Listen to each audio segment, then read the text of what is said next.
अस्सलामुअलैकुम वीवर्स। आज मैं आपको सिप्रोफ्लॉक्सासिन ड्रग के बारे में बताऊंगा।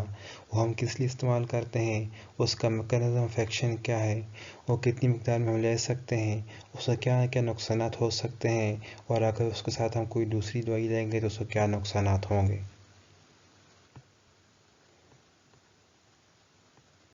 सिप्रोफ्लॉक्सासिन, नोविडेट, साइप्स्टा, सिप्रोक्विन, सिप्वाल, एल्गोसिन, साइरोसिन, प्रोफ्लॉक्स के नाम से मार्केट में आती है।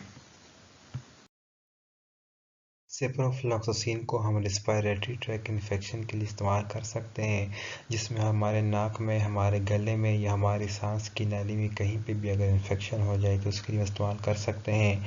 अगर हमारे कान में इन्फेक्शन हो जाए तो उसके लिए हम सिप्रोफ्लॉक्सासिन का इस्तेमाल कर सकते हैं। हमारी जल्द पे या हमारे जोड़ों में अगर इन्फेक्शन हो जाए तो उसके लिए हम सिप्रोफ्लॉक्सासिन का इस्तेमाल कर सकते हैं।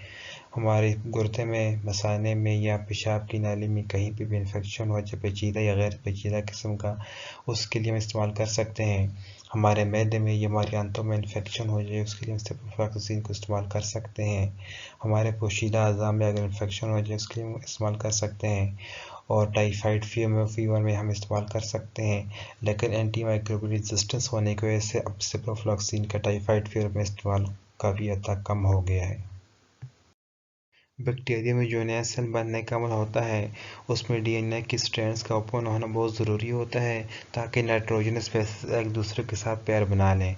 इसके लिए डीएनए गायरेज या टोपोआइसोमरेज 2 एंजाइम डीएनए की स्ट्रैंड्स को कट करता है ताकि नाइट्रोजन स्पेसीज एक दूसरे के साथ पैर बना लें। उसके बाद डीएनए लाइगेज एंजाइम उनको दोबारा आपस में जोड़ देता है। सिप्रोफ्लॉक्सासिन डीएनए लाइगेज एंजाइम के साथ बाइंड करती है, जिसके नतीजे में जब डीएनए गायरेज एंजाइम डीएनए की स्ट्रैंड्स को ओपन करता है, नाइट्रोजन बेसेस एक दूसरे के साथ पैर बनाती हैं, तो डीएनए लाइगेज एंजाइम उनको दोबारा जोड़ नहीं पाता, जिसकी वजह से नया सेल नहीं बनता है और बैक्टीरिया की डेथ हो जाती है। सिप्रोफ्लॉक्सासिन पेरिफेरल न्यूरोपैथी काज करती है, जिसमें हमारे जिस्म के जो अज़ा होते हैं उनमें रगें डैमेज हो जाने की वजह से हमारे दिमाग से हमारे जिस्म के अज़ा को सिग्नल नहीं आता है और हमारे हाथ और पाँव में दर्द होता है, चुभन सी महसूस होती है और हमारे हाथ और पाँव सुन्न हो जाते हैं। सिप्रोफ्लॉक्सासिन हमारी बॉडी में ग्लूकोज की मिकदार को ज़्यादा भी कर सकती है और कम भी कर सकती है। सिप्रोफ्लॉक्सासिन फोटोटॉक्सिसिटी काज करती है, जिसको ऐसे हमें सूरज से एलर्जी हो सकती है। सिप्रोफ्लॉक्सासिन आर्थ्रोपैथी काज करती है, जिसमें हमारे जोड़ों में जो कार्टिलेज होता है वो ख़राब हो जाता है। सिप्रोफ्लॉक्सासिन टेंडन रप्चर काज करती है। सिप्रोफ्लॉक्सासिन हमारे दिल की धड़कन को मुतासर कर सकती है। सिप्रोफ्लॉक्सासिन टैबलेट की फॉर्म में, ड्राई सस्पेंशन की फॉर्म में और इन्फ्यूजन के फॉर्म में अवेलेबल होती है।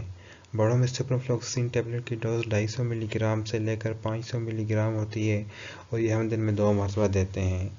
बच्चों में सिप्रोफ्लॉक्सासिन टैबलेट की डोज 10 मिलीग्राम पर केजी होती है। ड्राई सस्पेंशन की डोज 125 मिलीग्राम पर 5 ml से लेकर 250 मिलीग्राम पर 5 ml तक होती है। इन्फेंट्स में हम आधी चाय की चम्मच देते हैं, चाइल्ड्स में हम 1 चाय की चम्मच और बड़ों में हम 2 से 3 चाय की चम्मच सिप्रोफ्लॉक्सासिन हम देते हैं। सिप्रोफ्लॉक्सासिन इस्तेमाल कर रहे हैं तो उसके साथ जिन अद्वियात से आपने इज्तनाब करना है, उनमें फ्लॉक्सिटीन, सिल्डेनाफिल, कैफीन और लिडोकेन, ये आपके जिस्म में सिप्रोफ्लॉक्सासिन की मिकदार को ज़्यादा कर सकती हैं। इसके अलावा मैदे की तेज़ाबियत कम करने वाली अद्वियात जिनमें एंटासिड्स, ओमेप्राजोल, सुक्रालोफेट, इनके इस्तेमाल से आपने इज्तनाब करना है क्योंकि ये आपके जिस्म में सिप्रोफ्लॉक्सासिन की मिकदार को कम कर सकती हैं।